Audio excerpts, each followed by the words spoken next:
Welcome to Interstellar Transport Company. I'm Mike Stankiewicz, founder and lead developer for MT Worlds. Today I'll be walking you through your first steps towards galactic logistical domination. Interstellar Transport Company takes place at the dawn of humankind's age of interplanetary colonization. You're tasked with growing a small transport agency into an interstellar behemoth and making sure that all the new colonies have everything they need to flourish. When low in the game, feel free to go through the in-game tutorials if you wish, though watching this video will pretty much give you everything you need to get started. You'll need to decide what game mode you're going to do. So there's custom games, which you can customize the exact number of stars, if you want a random system or if you want to start in the Sol system, your difficulty, the AI's difficulty, how many AIs you want, that sort of thing. But I suggest you start with just a predefined game, so either the easy one or the normal one. Just pick your color, pick your company name, hit accept, and you're in the game. So in addition to the predefined and custom games, there's also online multiplayer. So if you have friends who have the game, you can do that, and it works great, and it's a lot of fun being able to compete against your friends, or do a co-op game with them against the AI. So once you're in the game, you have pretty standard controls. So the mouse wheel zooms in and out, right click pans the camera around, and if you hold the middle mouse button, that moves the camera. So clicking a star will zoom you to that system, and then clicking a planet, so you see you have the star and all the planets that orbit it. Clicking a planet will zoom you to that planet. Right clicking zooms you out, so you can zoom out to any level. Everything in Interstellar Transport Company operates off of supply and demand. Going into the planet view here, you can see the supply and demand graph over here on the left. So anything above this line here is in demand. Anything below it is in supply.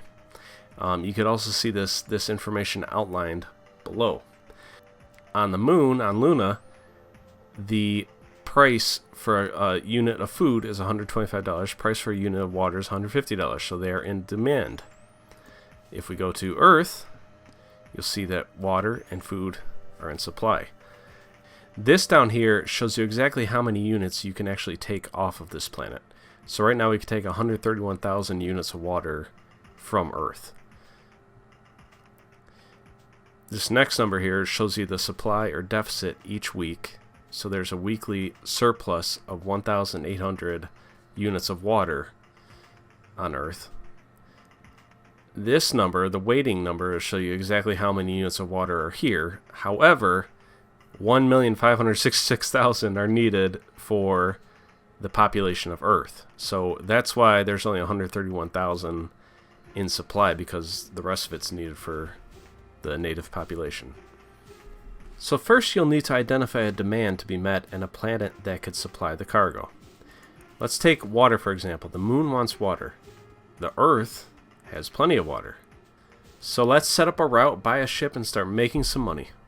In order to build or land a ship, we need gates. To rent a gate from a spaceport, simply click it and click Lease Gate. You'll notice when you're hovering over the gate, you get the initial cost and monthly cost. So we'll also buy a gate on the moon. Now that we have gates on both planets, we need to create the route. So go up here to the route screen, click New Route. So click Add Stop, simply click Earth. So now you see that stop 0, add stop, click the moon, there we go. So now you have two stops on the Earth-Luna direct route. You'll notice there are a whole bunch of rules for the routes. You normally don't need to mess with these, so I'll come back and explain those later in the video. Next we need to buy a ship, so I'm going to open the order ship screen. For this example I'll use the Doing 909, which is already highlighted. I could use a rocket, but you'll notice it says one-time use only. So that means you'll simply deliver the cargo, then be removed from the game. That's not what we want to do in this situation. There's a lot of water to be moved. I'll click the 909, then we need to define what sort of cargo it can carry. Since we want water, let's fill it up with the liquid storage cargo base. Hovering over the cargo icon here will show us exactly what type of cargo I can carry. So you can see this carries water. So click the up arrows and you'll see it fills it up with the correct cargo base. Now we have a few options at the bottom of the screen. So you'll see the route. So this is the route that it gets assigned to, and we want it to assign to the Earth Luna Direct, and also where it gets delivered to. So we want it delivering to Earth. So once everything is set correctly, press order ship, and you'll see that it was ordered. You'll notice here that the ship will take some time to deliver, so days until delivery 25. So we have a bit of waiting to do until this is actually delivered. Speaking of waiting, let's go ahead and unpause the game. You can hit the spacebar or use the controls up here. So now you'll see the switch to pause, and the game is actually moving now. If you open up the Starship screen, you'll see our one ship that we have ordered. Clicking it will bring up the number of days until it's actually delivered. And it also shows you a whole bunch of different information here, which I'll go into again later in the video. Once the ship's delivered, it will automatically begin loading cargo since we told it to depart immediately when we purchased it. So you'll see here it says loading, unloading. Then once it's done loading cargo, it'll automatically start its journey to the moon. You can see it right here. Hovering over it gives you a view of what it's actually carrying. So this one's carrying 20 slots of water, as shown on the right of that little tooltip here. Now when the ship arrives, we can see the income pop up over the moon, and the ship will begin to be prepared to make its return journey. In this case, unfortunately empty, since we are not going to be bringing anything back to the Earth. So you might have noticed before that we only had 2 ships to choose from. That's because we need to invest in more technology to gain access to better ships and other upgrades. To gain technology, you need research points, shown here at the top, which we have 0. To gain research points, you need research stations. You build one of these from the planet interface. Down here on the right, you have the Construct Research Station button. If you hover over it, you get the cost to construct, weekly cost, research output per day. So go ahead and click that button here, and you'll see that we have our little red research station floating around and generating research points for us. Once you have enough research points, through the miracle of a dev hack, you can go into the research screen and spend your points however you see fit. So here, we'll buy some new ships. Then go back into the purchase ship panel, and you see we have a bunch more options now.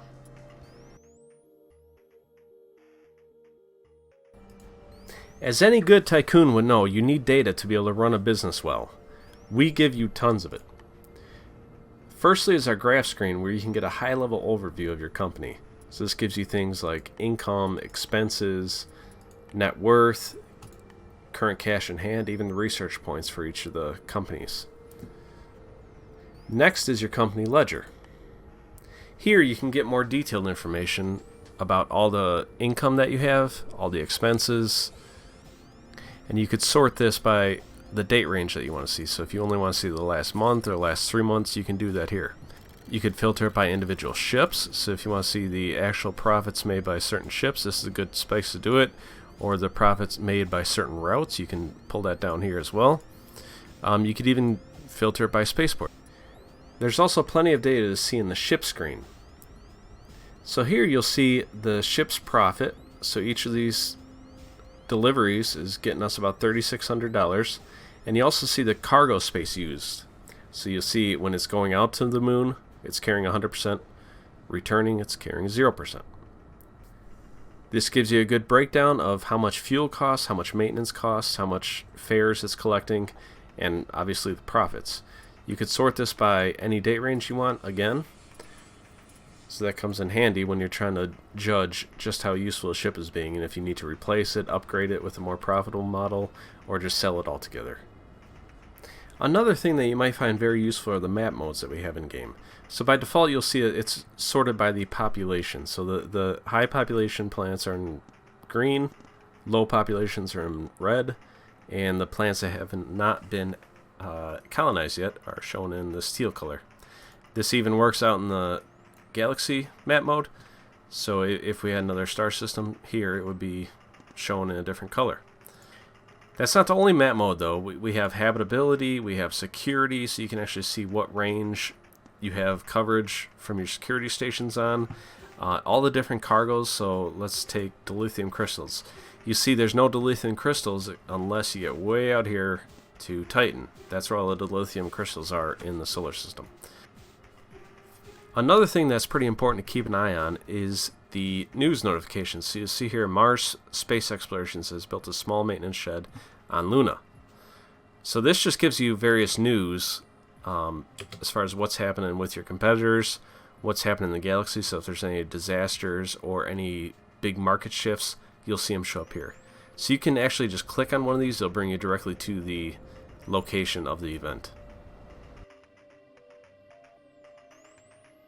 Sometimes you just haven't managed your money correctly, or maybe you just need a large investment and need to buy some extra capital. That's where loans and bonds come in. So you can just go into here to your finance window, loans and bonds, and here you have a few different options. So you have the loans, which are standard monthly payments.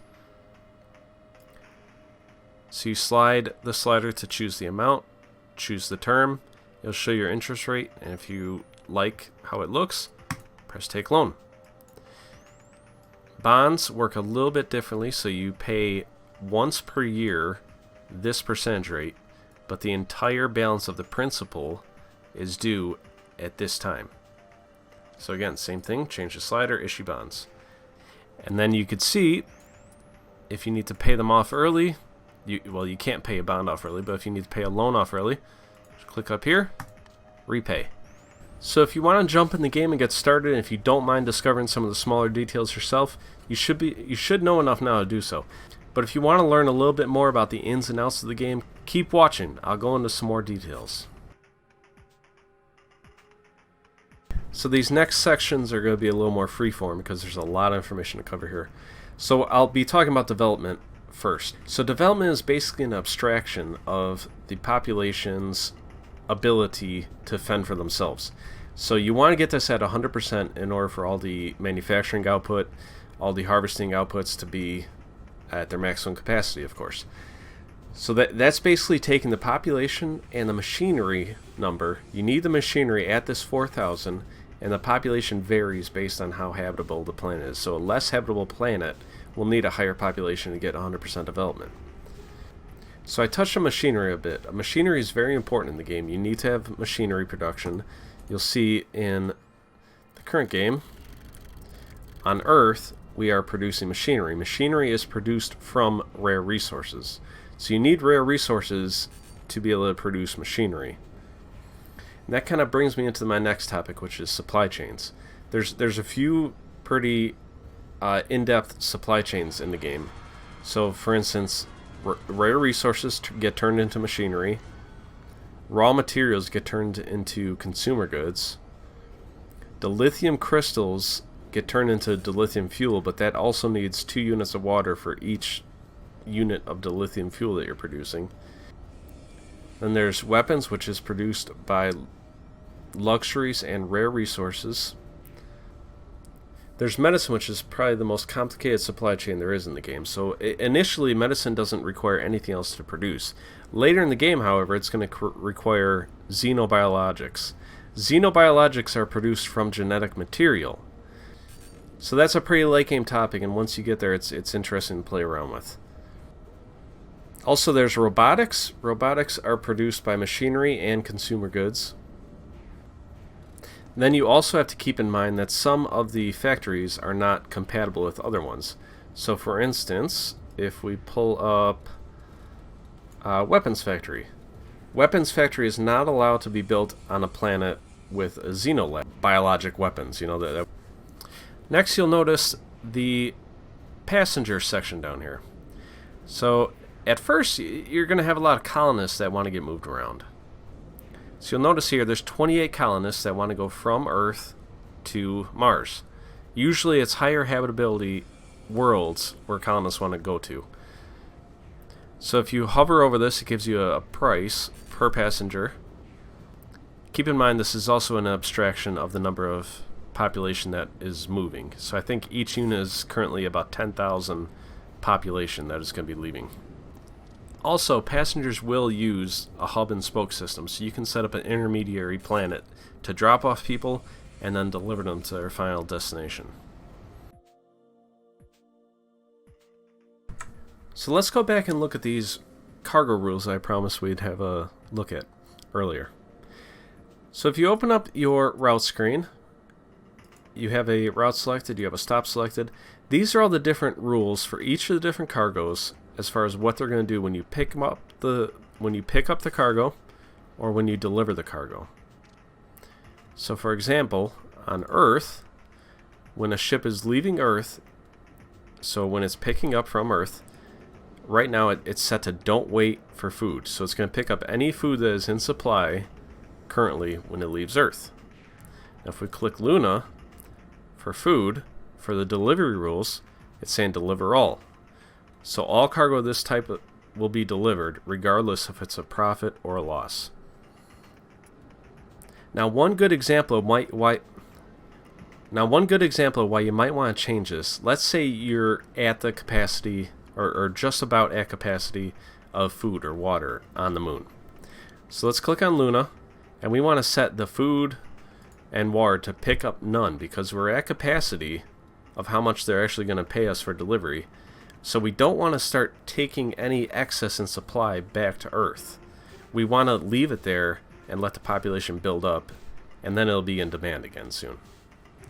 There's also other use cases for this. So say you want to set up a warehousing planet. So maybe one of the moons of Jupiter, let's say Ganymede here, so you want to set up this as a hub for the rest of the planets here. You can do that with route rules. So you would select the Ganymede stop. Now you're going to choose deliver and store. So what this is going to do is deliver anything that's in demand. So anything you're going to get paid for, it'll deliver it. For the rest of the cargo, it'll store it. So what I mean by storing, if we go into Ganymede here, you have this hangar here. So anything that you're not going to get paid for, but you want to leave on this planet temporarily, will go into your hangar. Anything that you store will go into the hangar. When a ship departs this planet, it will first look at the hangar, grab anything from the hangar before it grabs any of the surplus cargo. So from there, you can go ahead and set up your other routes. So now Ganymede will serve as a warehouse for all the other Jovian moons.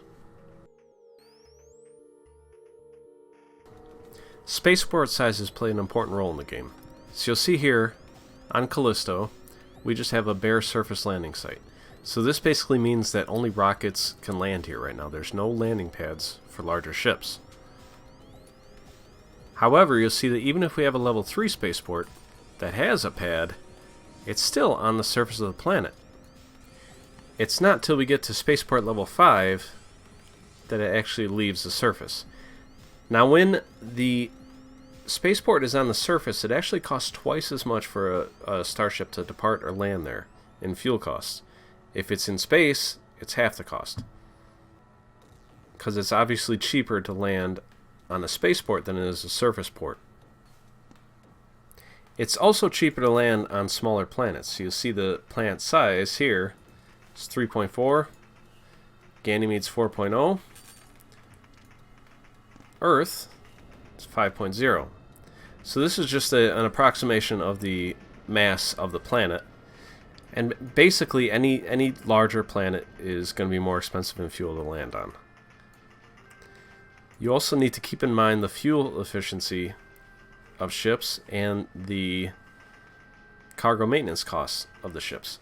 So for example, the 909 has cargo maintenance of 90%, whereas if we look at the newer 929, cargo maintenance is only 85%. So it's a little bit cheaper to run this ship here. Also, we need to look at the fuel costs. So to run the 929 empty, it's 10.4 units of fuel. If we look at the 909, it's 14 units. So it's significantly cheaper to run the 929 in fuel costs than it is the 909. And then also the 909 and the 929 have different landing spaceport sizes and manufacturing spaceport size requirements. So the 909 can land at a spaceport size of 3, whereas the 929 needs a spaceport size of 4 to land on it. Company reputation is an important factor in the game. So you'll see here, on Earth, currently our company reputation is 92.6, whereas our competitions are all significantly higher. That's because they've been doing stuff. I've been sitting here talking to you, so I haven't really been building up my reputation. So if you hover over this, it'll tell you your competition's reputations. It'll also explain to you exactly why your reputation is so low currently. So a office is one of the most important factors in determining how high your reputation will be on a planet. So you'll see here we have a medium office. So let's upgrade this to a large office. A large office, that gives you 0.13 per week. I think the medium one's 0.08 per week of reputation. Also, picking up cargoes, delivering cargoes is very important, as well as not stranding passengers. So if a passenger is waiting for a year, they will just give up on going to their destination and they'll blame everyone on the planet, especially those with the most influence there. And obviously the last thing to avoid is having high demands. You don't want... Reputation affects a few things in the game. So at first it affects how much money you get for deliveries. It also affects how much possible pickups you can make on a planet. So I could not actually pick up all 148,000 of these goods right now. I could pick up somewhere around 95% of them. The company just would not allow me to take them. Also, if my reputation was lower, I couldn't build every building I wanted to, or I couldn't take all the gates I wanted to. Another important aspect to consider is disrepair, deterioration, maintenance hangars, security, and ship repairs. So what I mean by that is every ship that you purchase has a reliability rating. This reliability rating affects how fast a ship goes into disrepair. Disrepair in turn affects the deterioration rating of the ship. Deterioration rating you really can't repair. Disrepair you can. You'll notice this ship here is floating around with an 18% disrepair rating, so it has a much higher chance of breaking down than, say, this ship here with a 2% disrepair. Now when it lands on Mars, a ship's going to look to see if there's a maintenance hangar. I see one for yellow, and there's one for green. So let's watch as the ship lands here. And you'll see this little maintenance symbol. So it's getting repaired. It's going to get repaired immediately before it loads and unloads.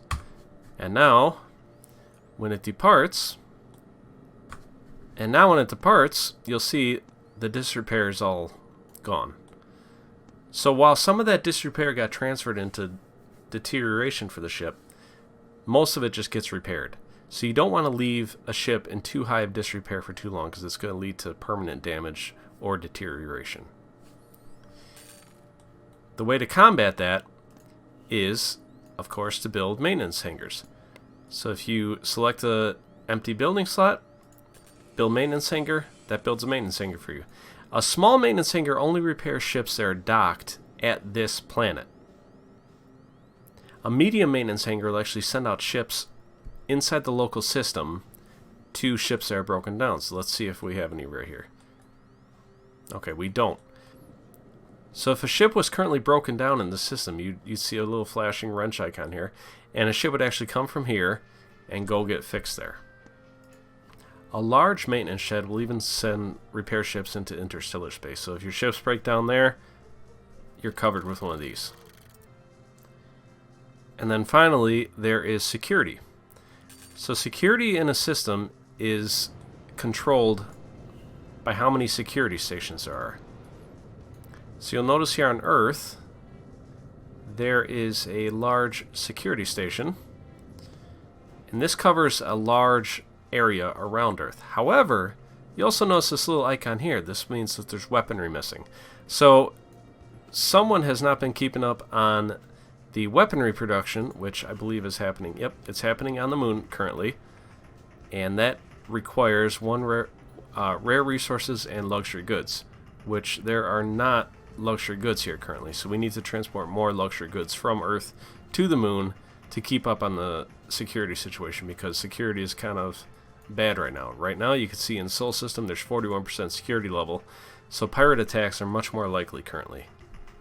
So you'll notice that Earth just got a delivery of weaponry, and the security station got turned on. So in the security map mode, you can see that most of Sol is covered, and our security level is back up to almost 60%, so that's a much better situation.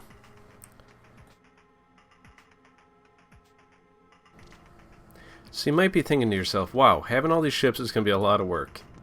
That's where the autonomous distribution networks come into play. So you'll see all the little drones moving about. So basically how this works is that you have distribution hubs and you have distribution receiving centers. So here on this planet of Bayos is distribution hubs. So you'll notice they have this icon here. So these are level 3 distribution hubs. There might be some level 2s thrown in here. Yep, here's level 2. And then there's distribution receiving centers. So the hubs send stuff out, the receiving centers take stuff in. This is all independent of player interaction. So all you have to do is set up the hub and set up the distribution receiving center that's within range. So let me go to a different planet here.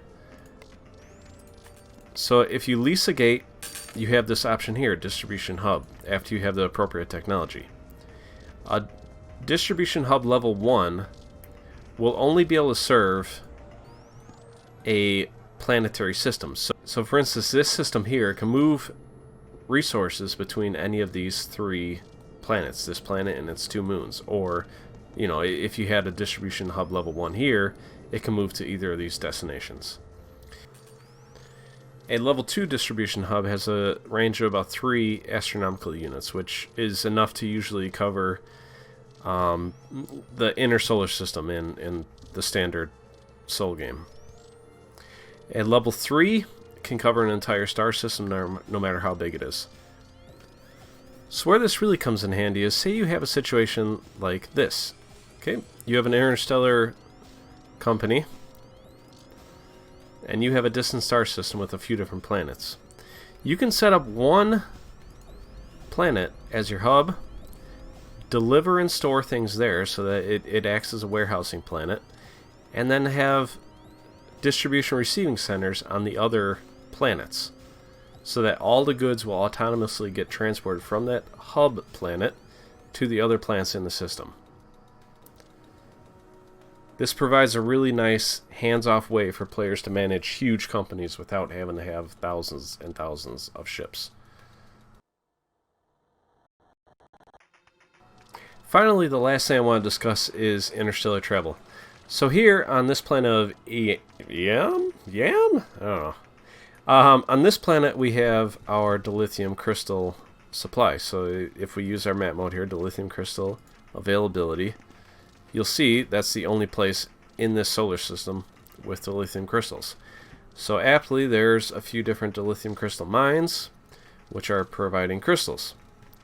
So if we look at dilithium fuel availability, we'll see that on our home planet there's a large surplus. So we have 25,000 units of dilithium fuel that can be used here. So basically what will happen is that any interstellar ship needs to have dilithium fuel enough for the trip there and back. So they'll pick up the fuel, and if you hover them you can see dilithium fuels. These ships all have 12 units, and they start on their way. So they get to the exit point on the star system and they'll warp out, and then they'll begin their interstellar journey and deliver their goods just like a normal ship would. You might have noticed that there's a difference between dilithium fuel on the ship and dilithium fuel cargo loaded. So you can actually transport dilithium fuel between systems. That's not the same as having dilithium fuel available for use on the ship. So you notice on the left side it shows the lithium fuel. On the right side is where it would show if you actually had some in the cargo base. So I really hope this tutorial was helpful. If you have any questions at all, please feel free to comment. Feel free to leave a message in the Steam discussion boards. We're always on Discord if you guys want to stop in there and leave your questions. Otherwise, thank you very much for checking our game. Thank you for purchasing if you did. We really appreciate the support, and enjoy the game.